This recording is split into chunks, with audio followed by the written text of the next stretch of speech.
Welcome to Meet the Author, where you can join in on insightful conversations with best-selling and award-winning indie published authors. Your hosts today are Rob and Joan, who themselves are indie published authors, book publicists, and paranormal investigators with Tampa Bay Spirits, based in Tampa Bay, Florida. Thanks for dropping by. And now, on with the show. Hi, I'm Rob. And I'm Joan. We're really glad that you're here. Whether you're watching us live or listening to us on audio or tuning in to Atlanta WDJY, we're really happy that you decided to be in our audience. Paul Hollis says, "Evening, Rob and Joan." Hi, Paul. Good evening, Paul. How are you tonight? Well, it's been a rainy, stormy day. But the rain stopped now. Yeah. Oop, Marjorie Deering says, "Hey, Marjorie. Hello, I made it tonight. It's good to see you. It's good to see you too. See you and have you on board." Yeah, glad your computer's doing okay. There you go. I want to remind everybody tomorrow night, Thursday nights, every Thursday night, 9 o'clock p.m. Eastern Time on WDJYFM.com. You can listen to our episodes there, also broadcasting on 99.1 FM in Atlanta at the same time. This tomorrow is going to be the Magnolia Bluff Crime Chronicles Reveal Part 2 episode with April Coker, Joe Conjal, and Joan and myself. We're gonna be on there too, talking to the Atlanta crew. Okay, and then Saturday is Episode Rewind. This Saturday is Randy Weir's episode, episode 140. That's July 20th. Next week on live is author Dana Wayne. And next Wednesday, we're going to also be on podcast, C.J. Peterson's podcast, Book World, The Great Escape. And that's at 4 p.m. Central Time here in the U.S., 5 o'clock Eastern. Tonight, right after this show, following this show, we'll be on Voice of Indie podcast with Beam Weeks and Gary G's. And so follow us over there. At the end of this show, there's a little tutorial on how to get over to watch and listen to that, to not watch, but to listen to that podcast. And we'd love to have you. You can even ask us questions on the phone. Yeah, you can call in. It's an actual call-in, so you don't have to type in. You can call in. Cool. Chris Chrisman said, "Good evening, Rob and Joan." Good evening, Chris. Hello. How are you? We haven't seen you in a while. You're looking good. You and your wife are both doing well. Yes. And then next Thursday, 7:30 p.m. Eastern Time, is the Haunted Campfire Tales podcast with our special guest, Angela Eureka Smith. And the month after that, I'll tell you all about everything that happened in Gettysburg. Yeah, our August show. Just a reminder, out now is Just Dying to Glamp. That's Magnolia Bluff Crime Chronicles Book 25 by April Coker. I think it's still 99 cents tomorrow. And also you can still pre-order Catch a Tiger by the Toe by Joe Conjal. That's book 26 in the series. You can pre-order that also at 99 cents. It releases on July 23rd. And like we mentioned last week, Echoes of Memory by Sarah Driscoll. That releases on July 23rd as well. So George Dismuke says, "I'm here, I think." Well, George, we're really glad that you're here. It appears that you are. Yeah, it's good to see you. I know that you've been having some really rough health issues and went through that hurricane in Texas and no electricity. So I'm glad that you can be here. Yes. And say hello to Nadine and the doggies. Yes. Chris Chrisman says, "It's been a while, minor health issues. I hope you're all feeling better now." And Chris Chrisman also says, "How's your book selling?" Pretty good. It's been doing really good. Yeah. We did Booksy, and it was a nice little bump in our sales with Booksy. Right. So if you haven't tried it, give it a shot. See if it works for you. Chris Chrisman says, "Awesome." Yeah, thanks. Okay, so without further ado, why don't we bring in tonight's guest? Because we're kind of limited on our time tonight. Yeah, because we have to We have to boogie. book out to Right. be on the other program. So we're going to bring in Joe Lewis. Hi, Joe. Hello. Thank How you are for you having doing me. tonight? Just Oh. fine. We're doing great. How are you doing? We're surviving a little bit of weather here, and it looks like it, for the most part, it's gone. Good. Same here. It's Good. been storming all Yeah. after. I mean, big thunder bumpers. I think it's even stopped raining, so that's kind of nice. Mhm. Chris Chrisman says, "I will give it a shot." Thanks, John. Yeah, it was better than we anticipated. It bumped us right up to the top. Yeah. I know people said they were even getting notifications recommending our book, so we were like, "Well, okay." Thank you, Amazon. Amazon, which they've never Chris done that Chrisman before. says, "Hi, Joe." Hello. Nice And meeting you. Paul Hollis says, "Hi, Joe. Welcome." Hi, Paul. Well, enough about us. Let's talk about you. So, tell us a little bit of when you started writing and why you started writing.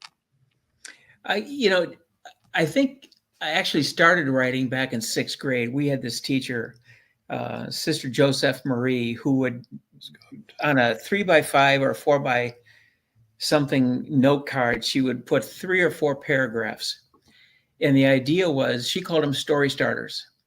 And if we were done with our seat work, or if we're done early with a test, we wouldn't get credit for it, but we could grab one of the cards off her desk. And the idea was to finish the story. Again, with no credit, no extra credit, anything like that. She would give wonderful feedback, and I just ate those up. Whenever she had new ones out, I would grab one and I'd be writing. So I actually started about in 6th grade. In high school, I wrote for the paper. I had a short story written and published. It was the first and only short story I actually wrote in 1987, called Dusty and Me. And then I had the idea. I was a counselor at the time for about 11 years, and I volunteered with the Wetterling Foundation for stranger abducted children. And my job, my role as an adjunct educator, were to teach parents how to take care of their kids, teach kids how to take care of themselves, and then any kind of caring adults, what they can do, signs to look for, things like that. And then when I had our own children, Will, who we adopted from Guatemala, and our daughter Hannah, after we were married, I, instead of seeing Elizabeth Smart and Johnny Gosh and Eaton Patz and those kids, I started picturing my son Will and my daughter Hannah, and I had to pull back a little bit, but I always wanted to tell that story. So in 2014, my first book, Taking Lives, came out. It was a prequel to a trilogy about missing kids. And then the book that we're talking about tonight came after that particular series of Stolen Lives, Shattered Lives, and Splintered Lives. And I've just been writing ever since. I tell people that it's kind of like giving birth, even though I have not had that privilege. Thankfully. But from idea to publication, it's about 9 months to a year. So I've been, from then on, from 2014 to now, it's been about 1 a year. Good for you. That's great. That It's is been great. fun. Yeah. I'm glad that it's been fun, but it's work. Oh my gosh, yes. It's Yeah. not easy. And the misnomer is that, you're going to get rich fast by writing.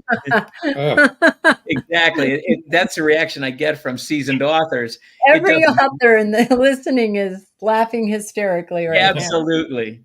now. Yeah.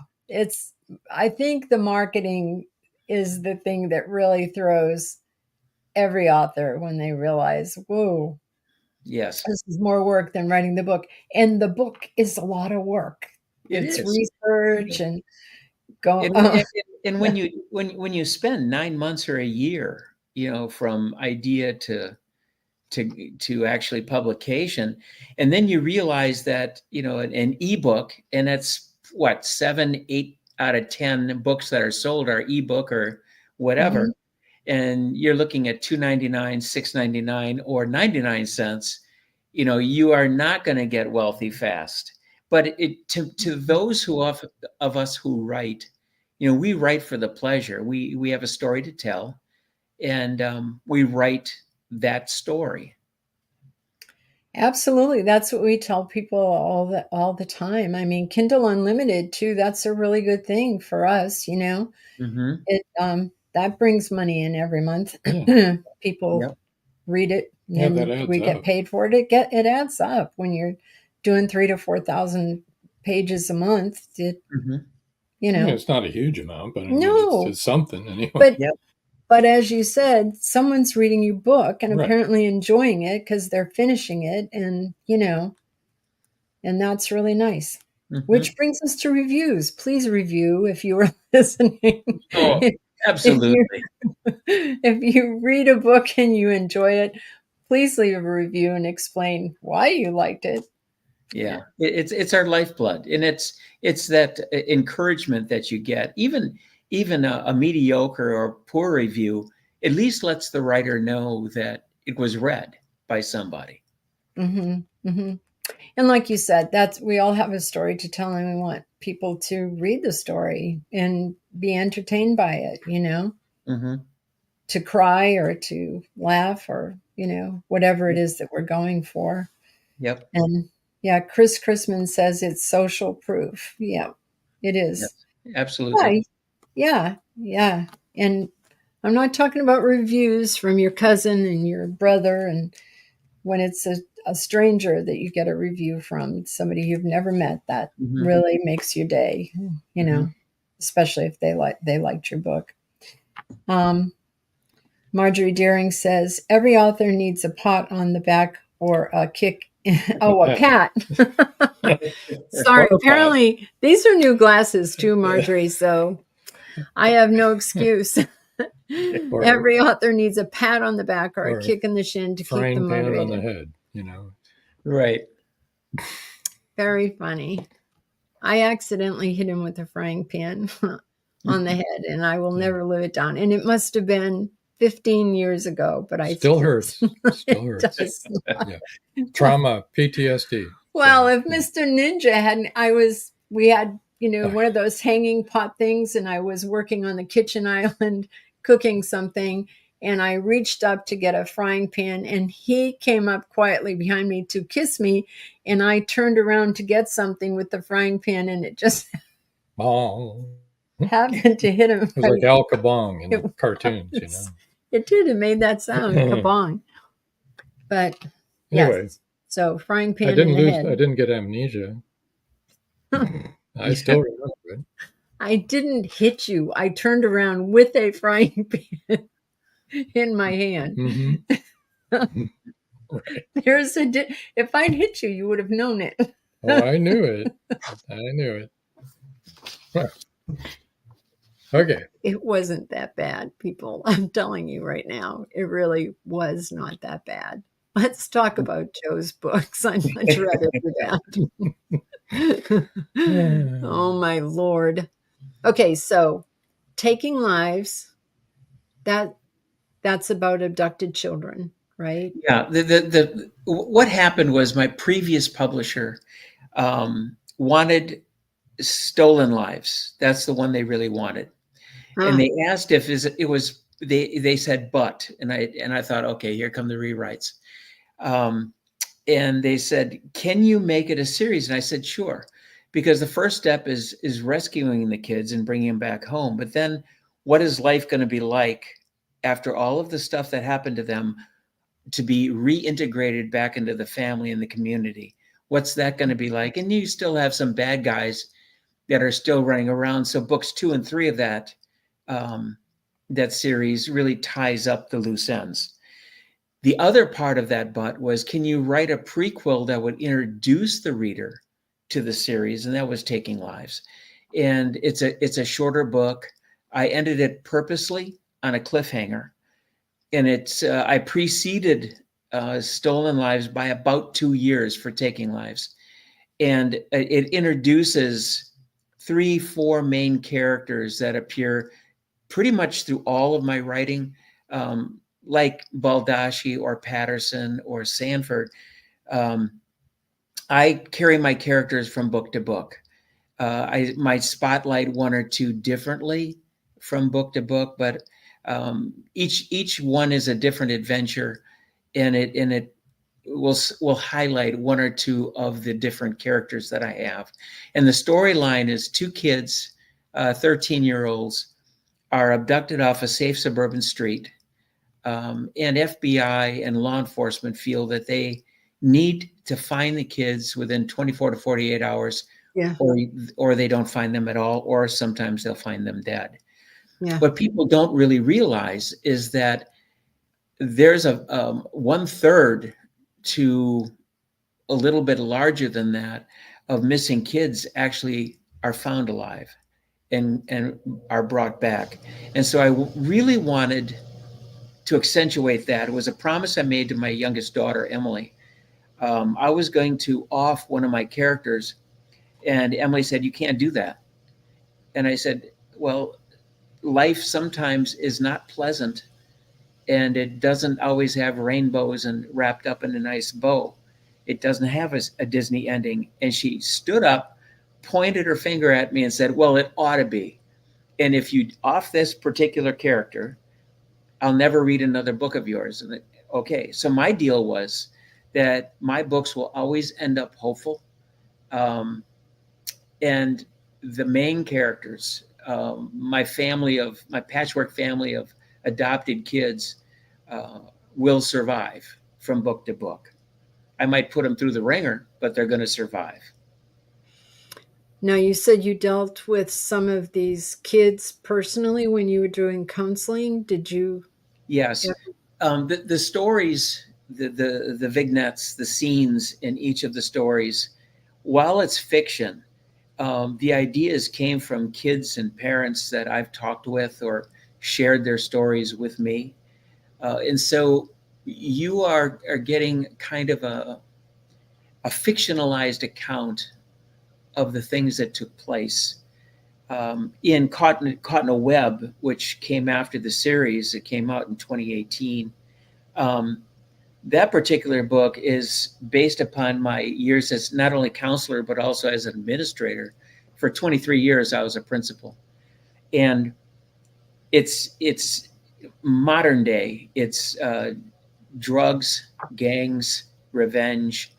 And the kicker is a 14-year-old boy is a target, doesn't know about it.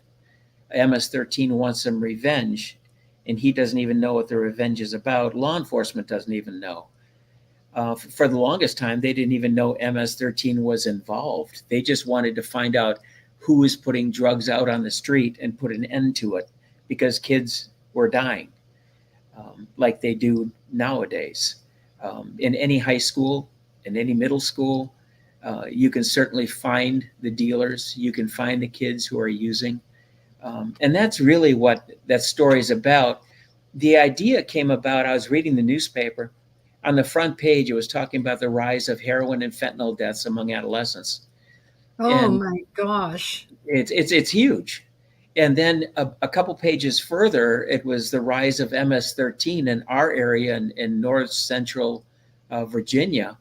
It's just kind of creeping down, and it's getting lower and lower into the grade levels, middle schools, high schools.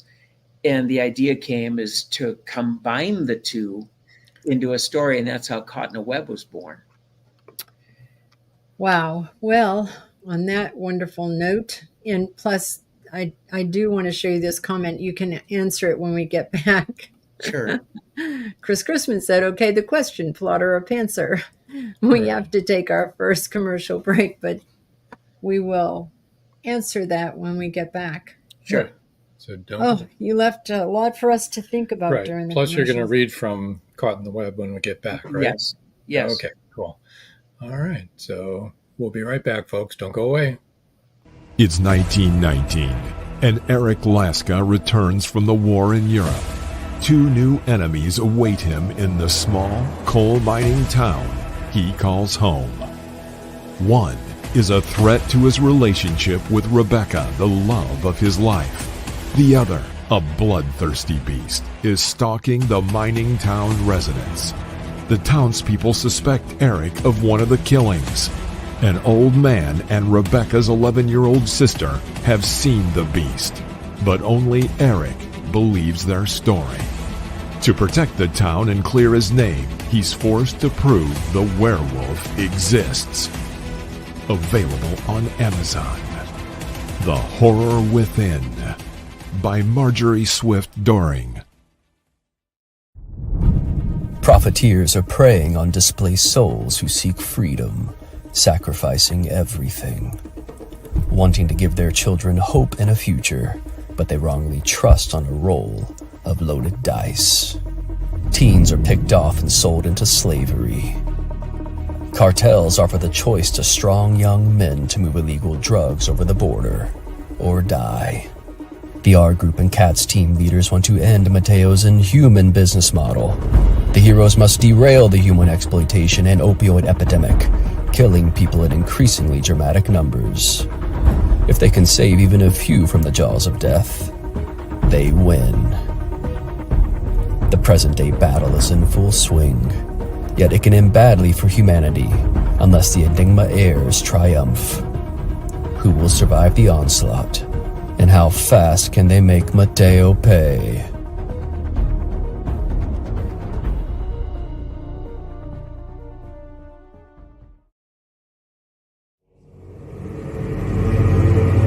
Many secrets are hidden within the darkness of the jungle. Now comes part 4 in the Jaguar series by retired Hollywood scriptwriter George Dismukes. In this saga, Brandon, Andrea, and Naja, the Black Jaguar, go deep into the Mato Grosso jungle on a mission to rescue 2 kidnapped children. During their journey, they encounter many dangers, including Yanomami Indians, bent on revenge for the murder of one of their warriors. Return of the Jaguar is book 4 in the Jaguar series, starting with 2 faces of the Jaguar, the Lost City, and the Jaguar's Quest. All 4 are available on Amazon, Barnes & Noble, and other bookseller websites worldwide. Return of the Jaguar is a must-read.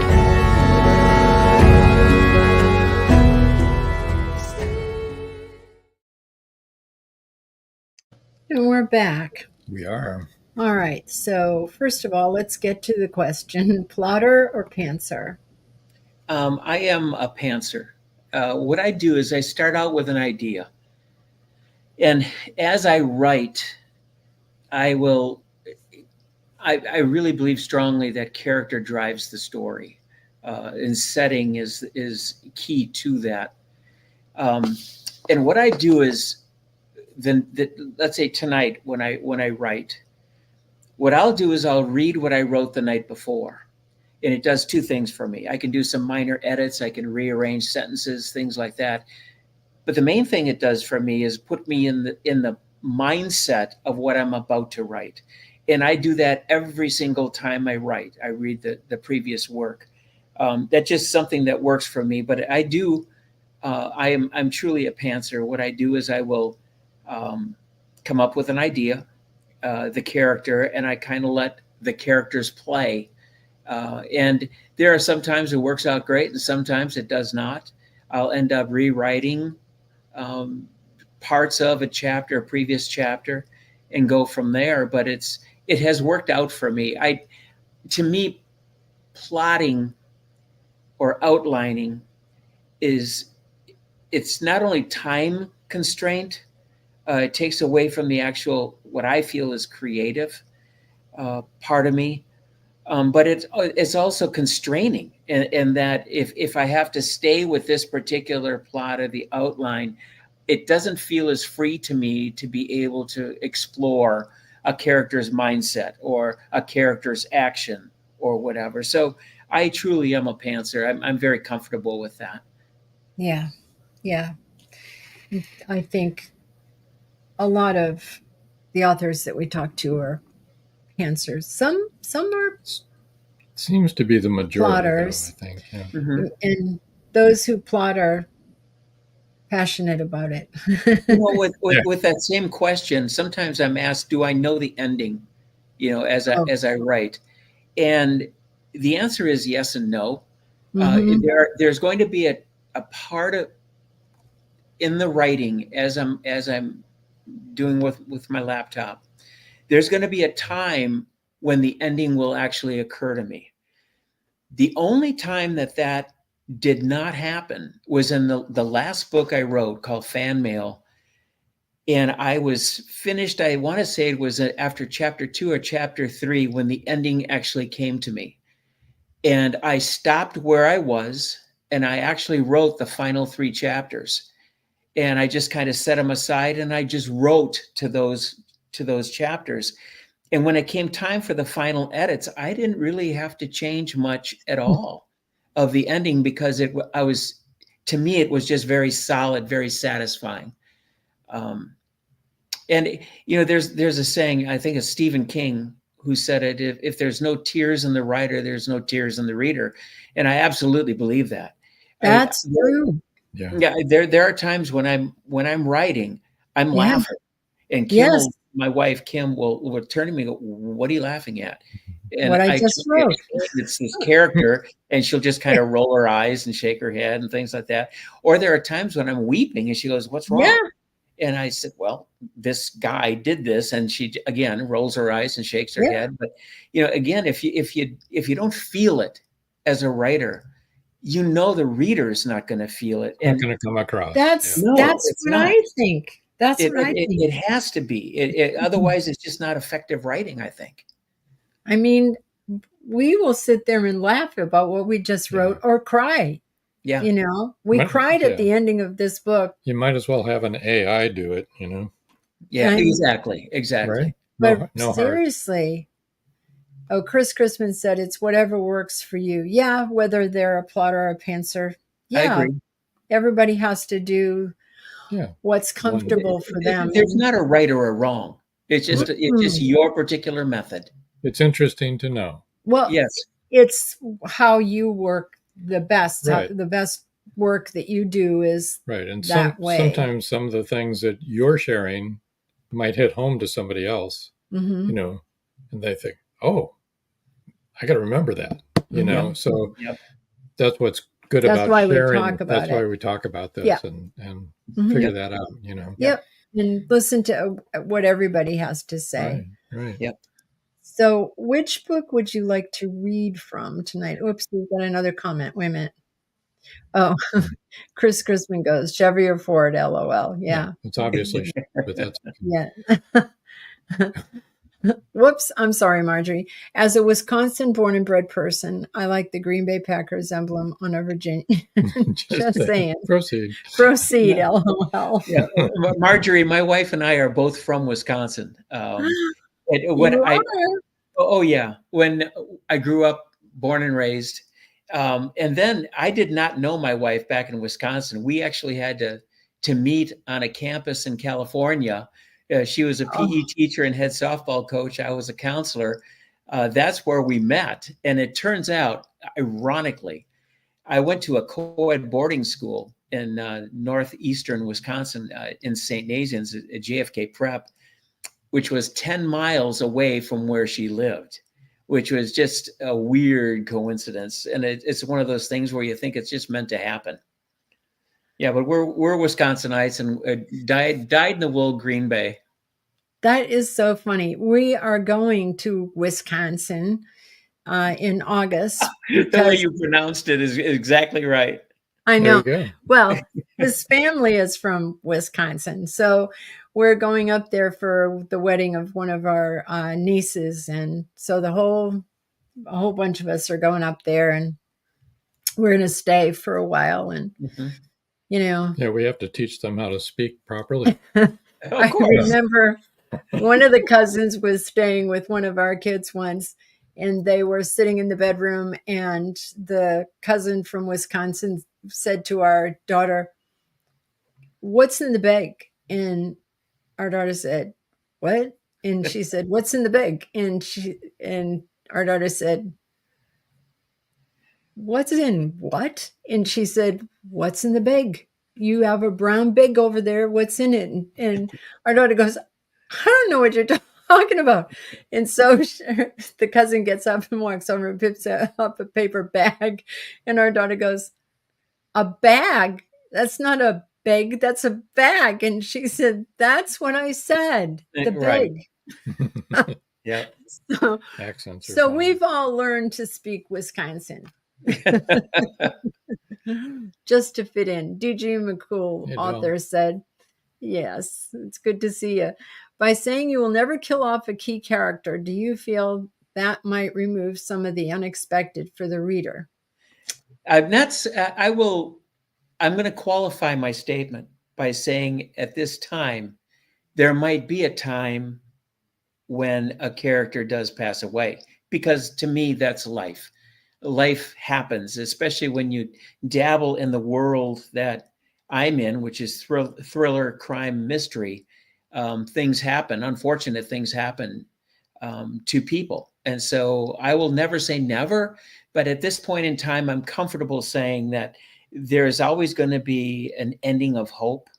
And I think my readers appreciate that. Yeah, having hope. Yeah. So back to the reading. Yeah, let's, you want to set up your scene? Sure.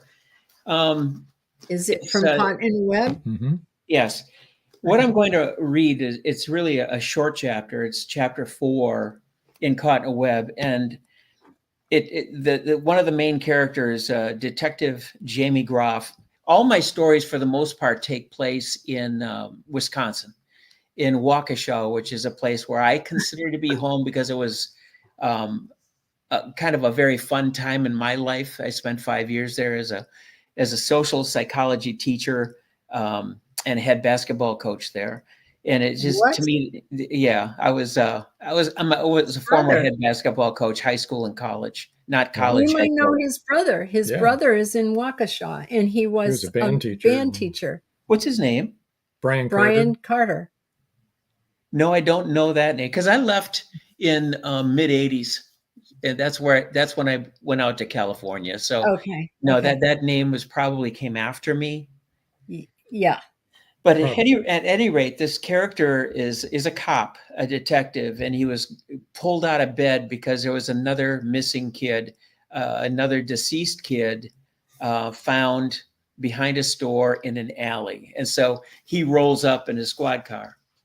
It says, Groff drove around to the back of a strip mall, spotted flashing blue lights mixed with red flashing reds, and a small huddle of cops and little clouds of breath coming out of their mouths as they spoke to one another. They stood around stamping their feet to keep them from freezing and turning into cement blocks. He rolled to a stop just outside the yellow tape and decided to leave his squad car running to keep it warm. He grabbed his traveler cup of hot coffee and got out, shutting the door behind him with a metallic thunk that didn't echo in the dark night. It was that cold. He spotted the ME, turned up his collar with his free hand, and hunched his shoulders as he walked in that direction. Ike, he said with a nod. Mike Eisenhower, whom everyone called Ike, was in his 60s and bald except for a fringe of snow-white hair that ran around the sides and back of his head like a misplaced halo. He was short and a little stooped, but his mind was clear and sharp. I will never understand the attraction, Jamie. I don't get it. What do we have? The older man shook his head and said, a middle school kid, maybe 11 or 12, on his back, head to the side in a puddle of frozen puke, with snot frozen on his face. That's what we have. What the hell is the attraction of drugs when it ends like this? Cause of death? Groff caught the old man's frown and corrected himself. Tentative cause of death? OD, some sort, I'm not sure what though. Time of death? The old man shrugged and said, the kid is frozen stiff. I'd say 4 or 5 hours ago at the least.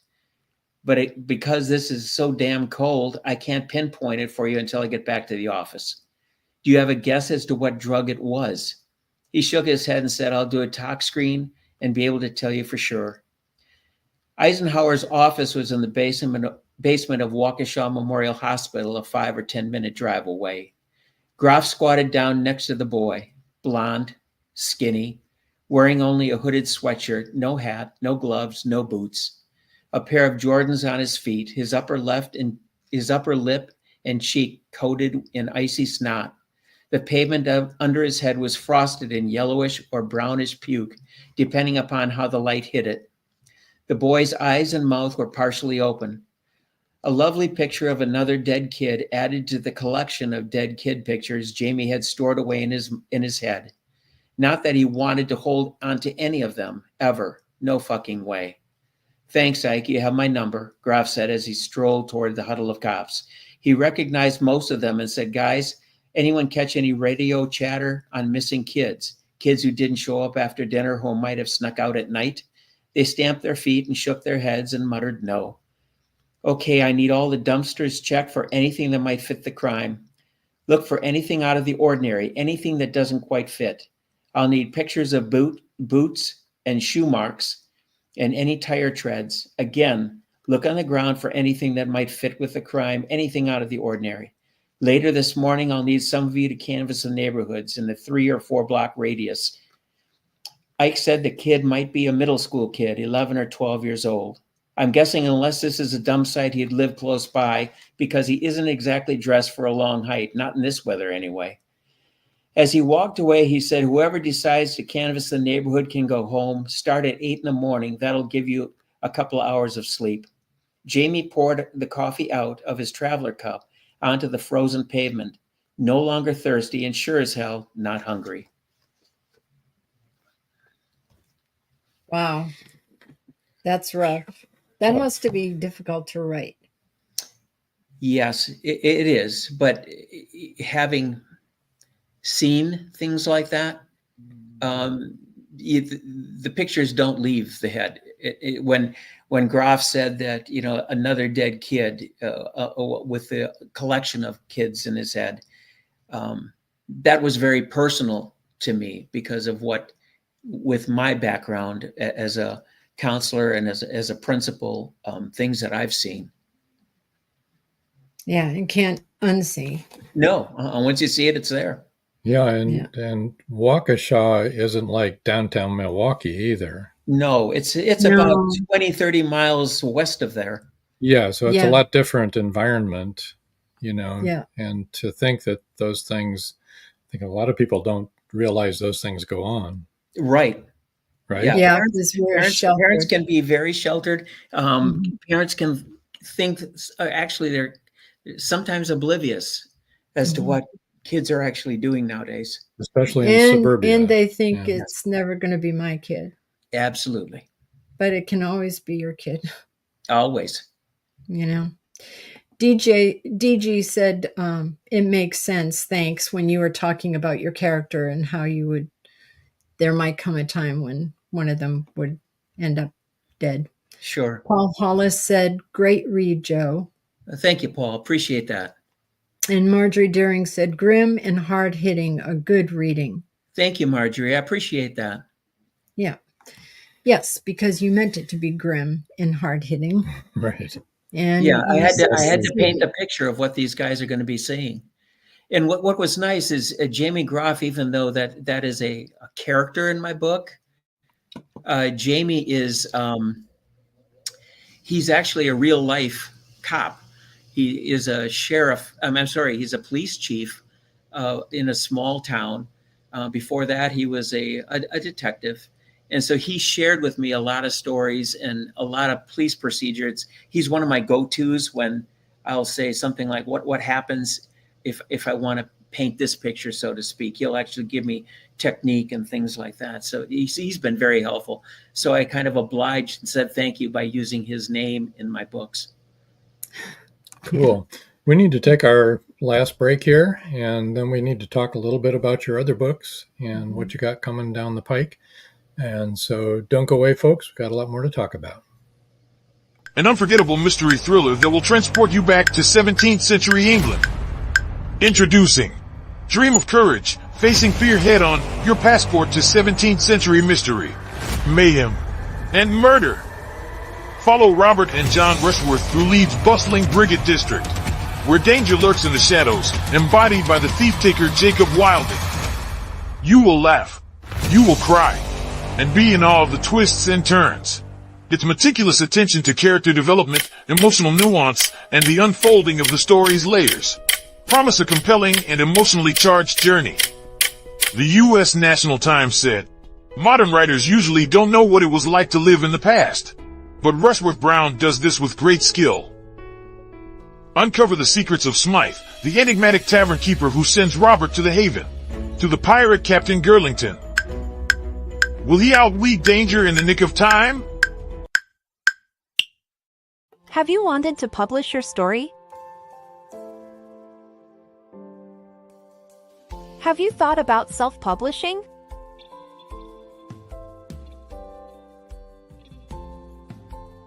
Today is your day. 5-star Amazon review. Self-publish your ebook on Amazon for free in 2024. This ebook is available on Amazon by Becca L. Jones.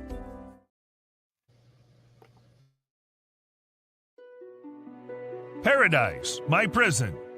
Charlie Flint awakens from a deep sleep and finds himself alone on a tropical beach surrounded by a palm tree jungle and exotic animals. He cannot remember who he is or anything about his life. First, he must find food and build shelter and protect himself from hidden dangers. As his memory gradually returns, it reveals what a very flawed person he is. A man who made too many mistakes, made too many enemies. The implications of the truth are staggering. How did Charlie get there? And will he save himself? Paradise, My Prison is the riveting new suspense thriller from retired Hollywood scriptwriter George Dismukes. Paradise, My Prison by George Dismukes is available in jacketed hardcover, softcover, and all ebook formats worldwide. And we're back. We are back. I have to just say this. Marjorie Deering says, at least Waukesha isn't too tricky to pronounce. Frankly, I love hearing national newscasters trip over the names of Wisconsin towns and cities like Oconomowoc. It's hysterical. Absolutely. Yeah. Well, it's really weird that, his brother and wife and all the cousins come from Waukesha. Sure. I mean, we knew you as being from Virginia, so that Didn't even think about it. Yeah. Yeah. We've been in Virginia for the last, since 2008. So it's been a while, but we get back every year just to visit and things like that. And also to catch a Packer game. There you go. There you go. That makes Marjorie happy. Yeah. So I want to let everybody know what your website is so they can get in touch with you. It's JRLEWISAUTHOR.com. That's pretty easy. Okay. JRLewisAuthor.com. And they'll be able to find all my books there. They'll find 2 blogs there, things like that. And like every place, links, all your social media links where they can follow you and, subscribe if you have a YouTube or whatever. Sure. Is there email contact on there too, so that they can write to you if they need to? Yeah, there's a they can actually write a note and I'll get it. Awesome. Good. That's good. That's fabulous. So you had some other books that we talked about. Between the one that's coming out at the end of this year, the very beginning of next, is called Black Yé'ii, the evil one. In the Navajo world, a Yé'ii is a spiritual deity, and there are many of them. The one that they don't like to talk about is the Black Yé'ii, because by doing so, the Navajo feel that they're inviting this evil into their lives. And the premise behind Black Yé'ii is actually a sequel of sorts to the book I read from, Caught in a Web. Now, between this one, Caught in a Web, and the new one that's coming out, there was Spiral into Darkness, there was Betrayed, there was Blaze In and Blaze Out, and then there was Fan Mail. In Black Yé'ii, at the end of Caught in a Web, the police fabricated a story about the night 4 members of MS-13 died in a tiny home in a quiet city street almost 2 years previous. George Tokay, one of my Navajo boys, And his friends were supposed to not share the secret about what really happened that night. No one was supposed to know the truth, but someone talked, and now MS-13, ruthless and wanting revenge, is back in town and people are dying. And then I asked the question, can detectives Groff, O'Connor, and Esselman find the killers and put a stop to the killing before anyone else dies? And that's the premise behind Black Yé'ii. Well, MS-13 would be a Black Yé'ii as far as I'm concerned. Oh, absolutely. Absolutely. They are a very evil, very, they control the sex trade, the gun trade, the drug trade from Chicago all the way up into Door County in Wisconsin. So don't they come from Europe originally? They're from El Salvador, but it actually originated in Los Angeles as a kind of protection of the immigrants there, and it just branched out. And it's the more deadly, the more lethal, the better the lesson they teach, so to speak. That's what they live by. Yeah, they're a gang. Yep. Not a cartel. Oh, no. In case someone hasn't heard about them. But yeah, and cartels will sometimes employ them, as couriers or as enforcers, things like that. But they are kind of a homegrown product started original from the El Salvadorians who had immigrated to the United States. I'll tell you, most of us live blissfully unaware of all the things going on around us. See, right now, my wife has been at a middle school since fall of 08. And I work there part-time as a counselor now. And we're finding MS-13 in the middle schools. And we know that's in the high schools. And they're now in the middle schools. And it's tragic. And it's very, very unfortunate and very dangerous. Yeah, that's horrible. Tampa, where, we live in a suburb of Tampa, has a huge problem with gang violence and sex trafficking, and it's really bad. Mm-hmm.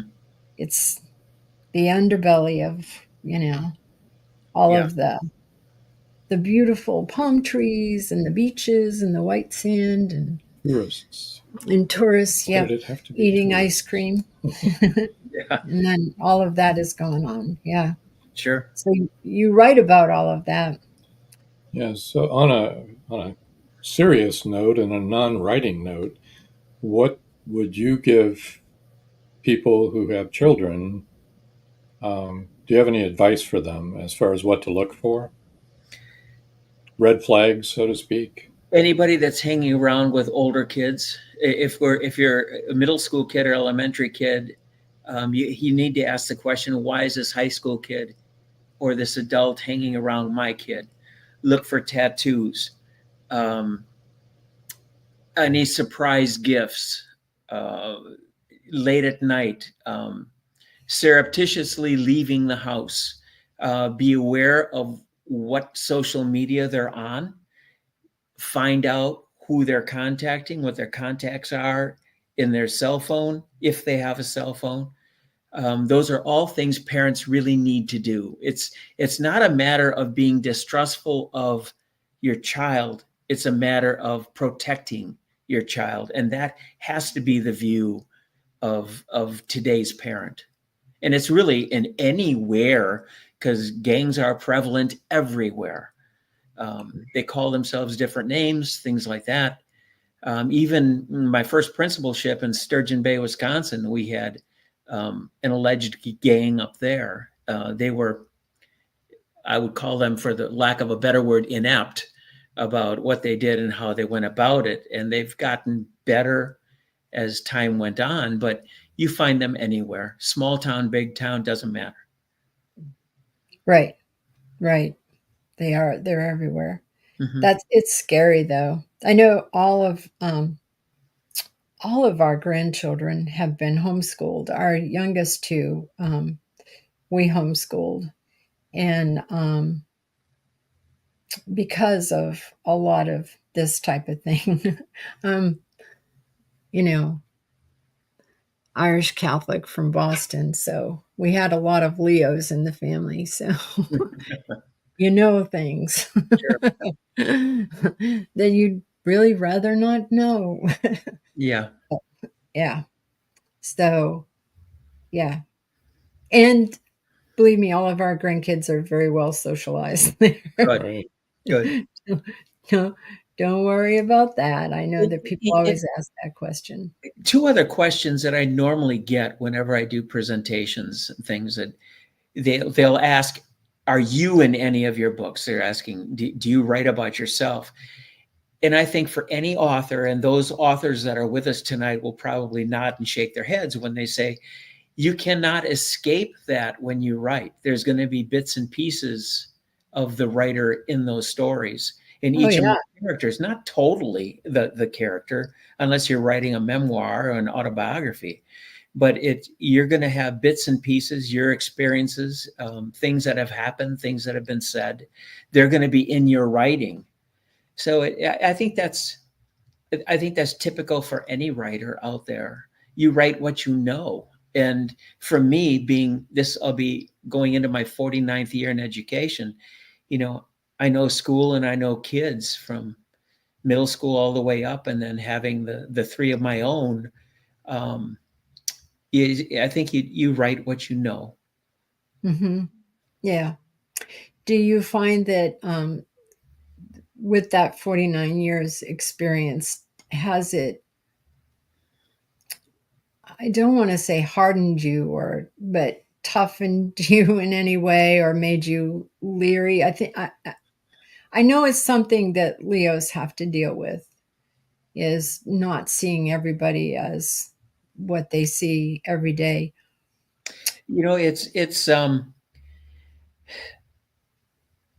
I am a Pollyanna. If somebody asks me, is the glass half full or half empty? I'm going to say it's almost full. That's the way I view life. I'm a very spiritual person. So when I write about my characters having, this experience, that experience spiritually, that comes from me. Like I said previous, that some of the characters that I've written about, they've shared their stories with me. And so I shared them in my books, fictionalized, of course. But I think it has not hardened me. I've certainly seen a change from when I first started teaching back in 1976 to now. It's been very different. My first teaching experience was out in Wyoming in a high school of 72 kids. And if you add the 7th grade to the high school, it's a whopping 110, where I taught social studies and was a head basketball coach for 3 years. Those are hardworking ranch kids. And those kids are very different from the kids I found in Waukesha, and very different from the kids I found in California, where I was on a campus in Montclair as a counselor with 3 active gangs, OVS, Dog Patch, and Pomona Kings. And we had a shooting, we've had 2 knifings. So I wouldn't say hardened. I wouldn't even say jaded. I've just come to expect the unexpected and to appreciate that kids are going to be different. And you accept them from where they are, and you try to bring them forward from there. There you go. And always hope for the best. Yeah. Absolutely. Well, we're going to end on that note, because that's a good note to end on. I want to, as far as your next book, it's Black Yé'ii, and that's going to come out in January. Is that right? Yes. I'll have author's copies sometime this fall, generally around Thanksgiving-ish. And then it'll come out January 2nd, out of pre-order and into Amazon books and Barnes and Noble, things like that. Okay. And what about fan mail? That is available right now. Okay. It's being made into Well, audio. It's not there yet, but it's paperback and email.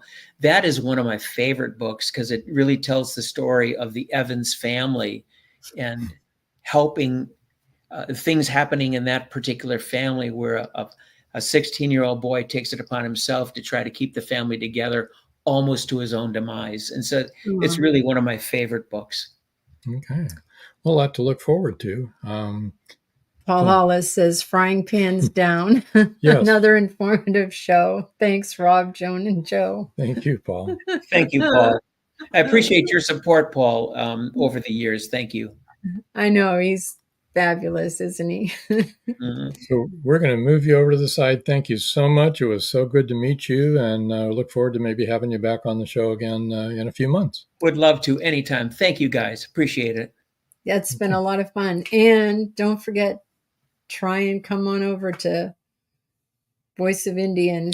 Yeah. You can ask us some pertinent questions. Right. Stay tuned here after we sign off here for the little video on how to get to that podcast. And we'll see you next week when we have our guest, Dana Wayne. And looking forward to that. And I guess until next time. That's all, folks. It's been great seeing you all tonight.